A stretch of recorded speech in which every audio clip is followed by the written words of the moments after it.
시장의 주도주에 대해서 좀 얘기해 보겠습니다. 네. 대표님 보시기에 개별 기업 얘기해 주시면 더 좋고 하반기에 유망하다고 보시는 산업. 일단은 뭐 지난 시간에도 말씀드렸던 대로 이제 금리 인하가 조만간 하겠죠. 네. 뭐 9월에 하든지 뭐 11월은 좀 무리가 있을 것 같고 네. 뭐 12월에 하든지 올해 연준이 한 번은 한다고 했으니까 이제 아마 금리 인하를 할 것 같고 네. 그렇게 치면은 지난 시간에 말씀드렸던 제약 바이오주들 좀 관심을 가질 필요가 있을 것 같고 네. 그리고 최근에 보니까 네. 조정받았을 때 외국인들이 우리나라 시장을 많이 때렸는데 네. 지난주 조정 이후에 우리나라 쪽으로 외국인들이 몇 조를 매수를 하면서 네. 뭐 1, 2조를 매수를 하면서 주로 매수를 많이 했던 게 반도체랑 방산이더라고요. 아, 네. 네, 역시. 그 방산 네. 같은 경우도 되게 매수가 많이 들어와서 물론 이제 반도체를 매수한 양과는 차이가 좀 굉장히 좀 있었죠. 네. 있었긴 했죠. 그래도 탑10 외국인들 탑10에 방산주가 있었다라는 거는 이제 외국인들이 앞으로 우리나라 시장을 볼 때 어떤 의미로 어떤 느낌으로 이제 보는지는 좀 체크할 수 있는 부분이어가지고 하반기 우리가 관심을 가지고 봐야 될 섹터는 반도체 그리고 방산 그리고 바이오 제약 있고 그리고 조금 길게 보시는 분들은 2차전지 사야 된다. 네네. 2차 전지도 외국인이 최근에는 조금 그래도 매수가 사죠. 예, 사고 있죠. 이제 좀 포스코홀딩스랑 뭐 LG화학 같은 거 조금 왔을 만큼 사나요? 왔다라고 생각하고 있는 것 같은데 뭐 포스코홀딩스 같은 경우는 워낙 이제 MSCI 코리아 인덱스 안에도 있는 기업이고 하니까 네. 외국인들이 계속 관심을 가질 수밖에 없는 기업이긴 하죠. 네네. 그리고 오히려 좀 이런 업종은 좀 피해야 될 기업 아니면 네. 그 피해야 될 기업 유형 같은 거 있으면 좀 알려주시면 좋을 것 같아요. 이게 사실 보면 최근에 기업 밸류 프로그램이 너무 금융주의 쪽으로 많이 몰리는 느낌이 좀 있어요. 네. 그래서 이제 기업 밸류 프로그램이 좀 넓게 좀 적용이 됐으면 좋겠다는 그런 생각을 가지고 있는데, 기업 밸류 프로그램에 이 혜택을 받지 못할 만한 기업들 일단 좀 피해야 된다라고 좀 봅니다.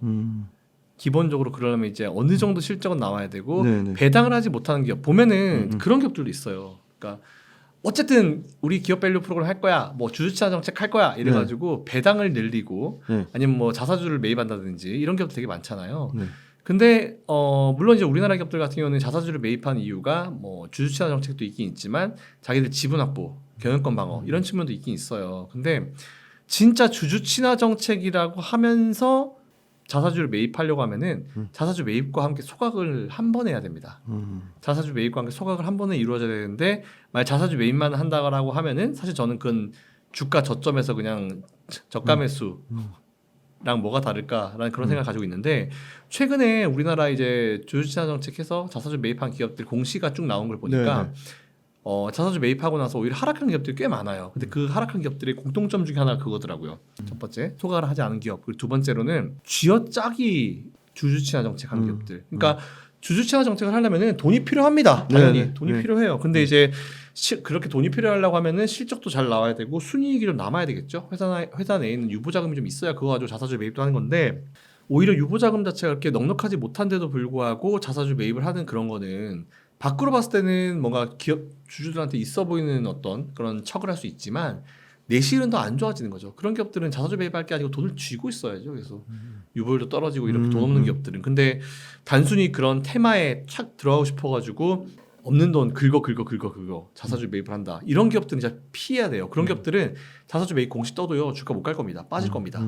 그래서 저는 오히려 지금 다른 것보다는 좀 그런 기술적인 부분을 봤을 때 자사주 매입을 한다, 주주친화 정책을 한다. 하지만 그 회사의 유보율이 유보율을 퍼센티지로 아예 딱 드리면 유보율은 저는 기본적으로 한 1000% 돼야 된다 봐요. 유보율이 1000%가 안 되는 게 뭐 7, 8%도 훌륭하죠. 업종마다 좀 다를 수도 있는데 기본적으로 유보율은 1000%가 넘어야 된다 보기 때문에 유보율이 1000%가 넘는 기업, 예를 들어서 내가 가진 기업이 자사주 매입을 했어. 근데 유보율이 뭐 막 100% 이렇게 돼. 몇 프로 안 돼. 네. 그런 경우에는 이제 이거는 없는 돈 긁어서 자사주 매입하는구나 라는 식으로 좀 생각할 필요가 있을 것 같아서 그만큼 현금 흐름이 좋고 이제 유보율 같은 경우도 좀 높은 기업들이 오히려 자사주 매입이나 소각 이런 거 주주친화 정책을 하게 되면은 오히려 좀 효과를 얻을 수 있는데 그렇지 못한 기업들은 좀 오히려 주가가 역행을 할 수 있다. 네, 이런 부분이어가지고 이런 건 여러분들이 조금 알아주셨으면 좋겠고 네. 그런 기업들은 조금 하반기에는 피하시는 게 좋지 않을까라는 그런 생각을 가지고 있습니다. 그 금융주 말씀 주셨는데 네. 저도 유일하게 좀 그 성장 매력이 전혀 없다고 생각하는 게 금융주라고 네. 보는데 그래도 정부의 저 PBR 밸류업의 수혜를 받아서 엄청 주가가 좋았잖아요. 네. 증권도 있고 카드도 있고 은행도 있고 네. 보험도 있고 뭐 네. 이 업종 중에는 그냥 그래도 대표님 보시기에 좀 성장할 수 있고 뭐 현금 흐름이야 다 좋으니까 좀 금융업종 중에 그래도 투자 가치가 좀 있다고 보는 업종은 어디고 이유까지 말씀해 주시면 좋을 것 같아요. 증권이죠. 증권인가요? 당장은 증권 쪽으로 보는 게 맞는 것 같아요. 왜냐하면은 저는 시장을 앞으로 좋아질 거라 보는 사람이기 네네. 때문에 증권 쪽이 아무래도 브로커리지가 수익이 대부분 뭐 아무리 IB라고 하지만 우리나라 그쵸. IB 수 네네. 얼마나 오겠습니까? 네네네. 대부분 이제 우리 개인 투자자들이 매수 매도 음. 해주는 그 브로커리지 수익, 그 수수료 수익 가지고 먹고 사는 게 증권사인데 뭐 좀 있으면 뭐 몇 조 단위의 이런 그 순이익, 영업이익을 예상할 수 있는 기업들도 나온다, 뭐 예상된다, 뭐 기대된다 이렇게 얘기 나오고 있잖아요.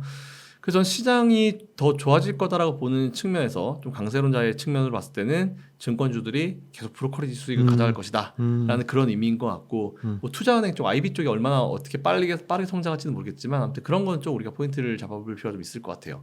그리고 은행 관련주도 저 걱정하시는데 저는 은행 관련주도 지금 금리 떨어지면은 뭐 기준금리 떨어지고 뭐 시중금리 떨어지고 뭐 예대 마진 줄어들고 이렇게 걱정하시는데 이것도 어느 정도까지예요. 어느 정도 한도로 떨어지면은 오히려 이제 금리에 대한 부담이 없기 때문에 대출에 대한 수요가 대출 수요가 증가해요. 대출 많이 할 것 같아요. 그렇게 되면 사실 예대 마진 증가합니다. 그쵸. 그렇기 때문에 오히려 금리 인하가 나오는 그 초반 몇 개월 정도만 좀 조심하면 되지 어느 정도 시점 지나면 다시 예대 마진 올라갈 거거든요. 네네. 그래서 저는 은행주들도 잠깐의 부침은 있을 수 있지만 결국은 뭐 올라갈 수 있을 것이다라고 좀 보고 있고. 근데 보험 관련주들은 조금 애매해요. 왜냐하면 지금 보험 관련주들은 잘 아시겠지만 무슨 뭐 자연재해 터지고 이런 거 있으면 문제 되잖아요. 근데 요즘에 전기차 관련이 화제가 좀 많죠. 네. 그리고 이제 가을로 들어가잖아요. 네네. 가을로 들어가면 이제 좀 불이 많이 납니다. 네네. 네, 그렇기 때문에 오히려 보험사주들은 조금 그런 거에 단기적인 영향을 좀 받을 수는 있을 거다라고 좀 봐요. 그래서 금융주 중에 저는 이제 보험주만 좀 제껴놓고 네네. 예, 나머지들은 더 웬만하게 그냥 괜찮을 것 같다. 근데 그 중에서 뭐 시장이 전 좋아질 거라 보는 사람이기 때문에 네. 증권주, 브로커리지 수익 어차피 그거 가지고 돈 벌 거기 때문에 증권주가 좀 그나마 나은 것 같다. 콕 집어서 종목을 얘기하긴 좀 그렇긴 하지만 근데 개인 투자자들이 뭐 압도적이잖아요. 키움증권. 그렇죠. 그럼 대표님 보시기에도 뭐 삼성증권, 미래에셋증권 이런 데보다는 키움증권이 더 매력적이라고 보세요? 그 개인들이 압도적이니까. 예, 브로커리. 근데 또 서로 수수료 싸움 하잖아요. 그렇죠. 수술 싸움하죠. 그러니까 또 뭐 내가 뭐 다 낮게 받겠다, 네. 낮게 받겠다 하는데 뭐 낮게 받아서 낮고 이제 이용자가 많은 게 좋은 건지 적당히 낮고 적당히 이용객이 많은 게 좋은 건지는 좀 재봐야 될 부분인데요. 네네. 그래서 뭐 우리가 생각하는 탑 3, 탑 5 뭐 그 정도는 다 괜찮을 것 같아요.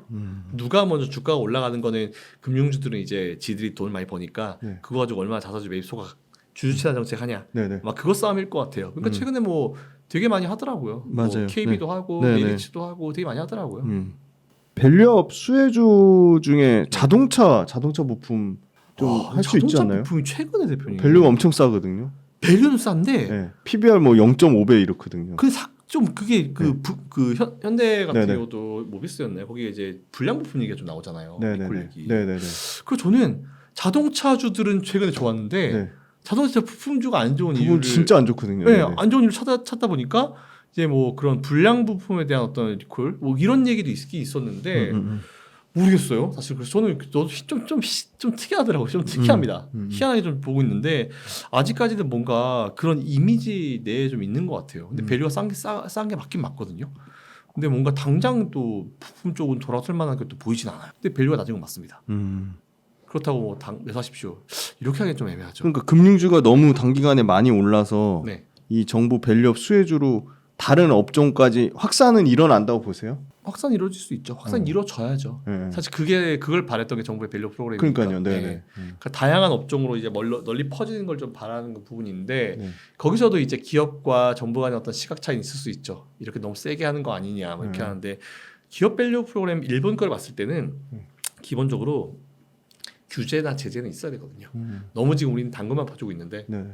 당근 퍼주다가 어느 정도 규제나 제재 무분별한 뭐 이런 신규 상장 이런 거 있잖아요. 네네네. 그런 거 금융 관련 제재는 어느 정도 있긴 있어야 된다 봐요.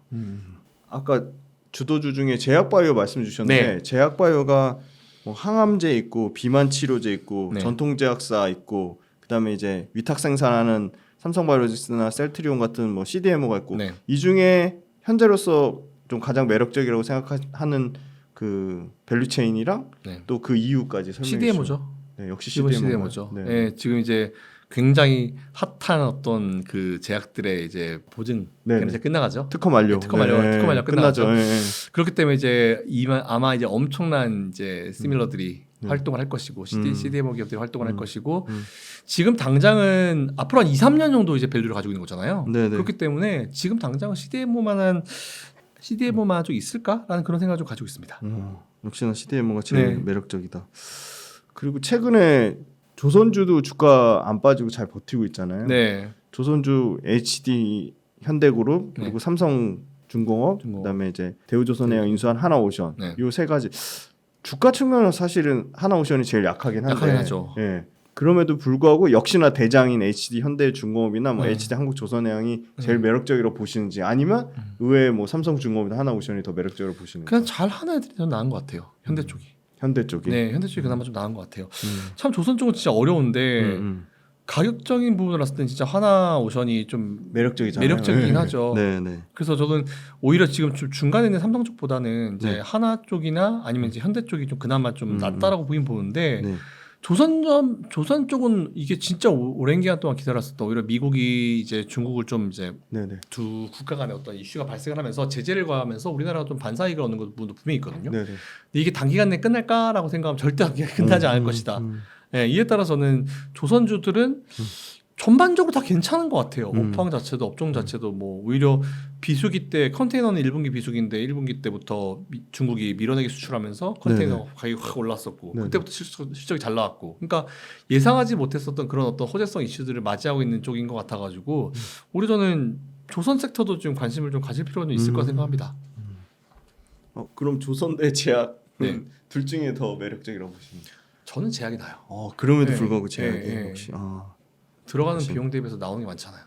그렇죠. 약 요만한 거 하나에 그렇죠. 이 원가 얼마 된다고. 마진이 엄청나죠. 네, 전 마진 삼성 바이오로직스랑 아마 셀트리온 마진 보시면 깜짝 놀라실 겁니다. 네, 네. 그 방산주, 네. 방산주도 주가 엄청 견조하고 제약바이오 절대 못지 않고 수급이 맞아요. 진짜 또 탄탄하더라고요. 좋아요. 네. 네. 확실히 방산주는 양쪽이 다 좋아하는 것 같아요. 외국인 기관 다. 맞아요. 방사는. 그래서 최근에 또 앞에서 말씀드렸던 대로 조정 끝나고 나서 외국인들이 제일 많이 매수한 탑 10에 방산주 두 방산이 개인가 들어오네요. 두 개인가 딱 들어있더라고요. 네. 그래서 저는 오히려 그런 걸 봤을 때 방산주 쪽도 니들 관심이 좀 있구나라는 그런 생각을 좀 가졌었고 그래서 방산주는 제가 관심을 가져야 되는 섹터에 계속 넣고 있습니다. 방산주, 조선주를 앞으로 신규 매수로 들어가시려고 하는 분, 네. 기존에 좀 갖고 있는데 수익이 좀 나신 분들, 네. 각각 좀 전략적으로 다르게 해야 될 부분이랑 아까 말씀드린 리스크 요인이랑 설명 주시면 좋을 것 같습니다. 일단은 방산이나 조선 같은 경우는 이미 가지고 계셔서 수익 나신 분들은 좀 더 수익을 누리셔도 됩니다. 오. 네, 당장 뭐 매도하고 도망갈 필요는 없다고 봐요. 네. 그래서 일단 지금 이미 수익을 얻고 계신 분들은 네. 물론 뭐 본인 스타일에 따라서 다르겠죠. 네. 난 30%, 네네. 50% 이 정도 수익 내고 나올 거야라고 하신 네네. 분들은 존중합니다. 그거에 네. 따라서 하시면 돼요. 근데 네네. 업황이나 업종 이쪽을 봤을 때는 뭐 당분간 주가가 더 올라갔지. 물론 중간에 쉬는 구간도 있긴 있을 거예요. 네네. 근데 이제 더 올라갔지. 이제 여기서 밑으로 빠지는 구간은 아닌 것 같아가지고 방산 조선 둘 다 가능하다라고 좀 보고 있고 이미 지금 이제 들어가실 분들 네. 지금 이미 들어가실 분들은 두 개 다 너무 괜찮아요. 괜찮아가지고 네네. 오히려 저는 이제 최근에 얘기할 때 아무리 좋은 반도체나 뭐 좀 많이 쉬고 있는 2차 전지나 이런 걸 했을 때 한쪽 업종으로 너무 몰빵 투자하지 마라. 나 아무리 좋은 기업이라도 포트폴리오 그러니까 내가 이제 투자하고 있는 그 투자 자금 전체 대비해서 비율을 30% 이상 가져가지 말아라는 말씀을 되게 많이 드리거든요. 삼성전자라더라도 30% 이상 가져가는 건 무리가 있다고 봐요. 왜냐하면 내 포트폴리오가 그 종목 자체가 될 수 있기 때문에 개에 따라서 완전 움직일 수 있기 때문에 그래서 우리 전 그런 걸 봤을 때 지금은 포트폴리오를 좀 나눠서 투자하는 게 좋은 것 같다라고 생각하고 있어서 지금 들어가실 분들은 저는 오히려 조선과 방산 둘 다 해보시는 것도 한 종목씩 매수를 해보시는 것도 괜찮지 않을까. 한두 종목씩이라든지 둘 다 저는 매수 의견 괜찮다라는 네. 말씀을 드립니다. 물론 분산 투자. 그렇죠. 분산 투자 측면에서 그리고 좀 지금 올라 있는 측면에서 종목들은 차트를 봤을 때 좀 올라 있는 종목들은 좀 분할 매수로 접근하시는 게 좀 좋고요. 바닥에 있는 기업들은 뭐 지금 조금씩 모아가시는 전략. 네, 이쪽 라인이 좀 괜찮은 것 같습니다. 지금은 저는 앞으로 시장이 그래요. 앞으로 시장 자체가 이제 분산이 돼 있어야지 내 투자 이 심리 자체를 좀 컨트롤할 수 있을 거라 봐요. 어떤 한 업종에 집중돼 있으면 예를 들어서 지금 뭐 잘 나가는 업종에 집중이 돼 있으면은 좋죠. 내 거만 잘 나가니까. 근데 세상 그렇지 않거든요. 맞아요. 예. 꼭 내가 가진 것만 잘 안 맞아요, 갑니다. 맞아요. 그렇기 때문에 오히려 그럴 때는 이제 심리적인 부분을 좀 커버링할 때는 근데 너무 내가 가지고 있는 종목이 100% 어떤 업종인데 그 업종이 지금 엄청 빠지고 있어. 네네. 그러면은 사람 심리가 빨리 이거 손절해서 그냥 딴 거 넘어가고 싶은 심리가 생기거든요. 내가 처음에 이거 할 때 이 기업에는 이 업종에는 4년 투자할 거야, 5년 투자할 거야 달려들었는데 맞아요. 그게 막 한 마이너스 한 4-50% 되는데 나머지 업종이 치고 나가면은 아 그냥 4-50%면 손절하고 저쪽 가서 100% 수익 내면 되니까 이런 생각 하거든요. 100% 수익 절대 안 납니다. 네. 네, 그래서 일단 저는 오히려 그런 경우에는 그런 경우를 우리가 피하려면은 좀 포트폴리오 투자, 네, 종목당 한 10에서 15%씩 이렇게 나누는 게 저는 맞다고 봐요. 그리고 최근에 화장품주가 딱 실적 나오니까 네. 트레이더들이 엄청 때려가지고 네. 급락 나왔는데 맞아요. 또 다 회복이 되더라고요. 네. 뭐 어제 지난주랑 오늘하고 주가가 다 회복되던데 네. 화장품주는 뭐 상대적으로 그 시총 사이즈가 뭐 조선주나 방산에 비하면 작긴 한데 그쵸. 그래도 굉장히 중소형 화장품사들이 주가 탄탄하거든요. 맞아요. 화장품주는 어떻게 보시는지 앞으로? 최근에 화장품 이거 우리가 원래는 이제 중국한테 너무 집중이 돼 있었잖아요. 맞습니다. 다른 다 집중해 있었는데 네. 뭐 제재를 걸고 우리나라 옛날에 뭐 사드 얘기도 있었고 네네. 중국이 우리나라에서 이제 별로 예전만하지 않은 상황이 되면서 우리나라 화장품 기업들도 매출을 또 다변화시키기 위해서 다른 나라에서 되게 노력을 많이 했죠. 미국이든 유럽이든지. 네네. 근데 그게 어느 정도 좀 먹히고 있는 부분이고 아프지만 이제 탈중국이 어느 정도 좀 이루어지고 있는 업종이라고 네네. 봐요.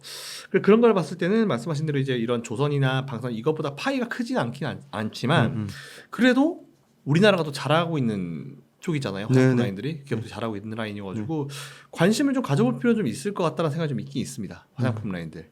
근데 이제 화장품 라인들을 투자할 때 문제가 지금 뭐 상장을 준비하고 있는 기업들도 있고 네네. 뭐 이렇게 있는데 저는 상장을 하면 저게 또 화장품 가격이 올라가면 저 소비자들이 어떻게 받아들일까 네. 그런 생각이 좀 있긴 있거든요. 물론 단순하게 뭐 소비자들이 그대로 그 브랜드 제품을 이용한다라고 그대로 이용한다 무슨 일이 있어도 이런 가정이 있을 때 가격을 올리면 그 회사의 매출이 더 증가할 수 있는 효과가 그렇죠. 나오겠죠. 네. 근데 사실 화장품 같은 경우는 우리나라 같은 경우 이제 싸고 질 좋은 화장품들이 굉장히 많은 네네. 이미지잖아요. 네네.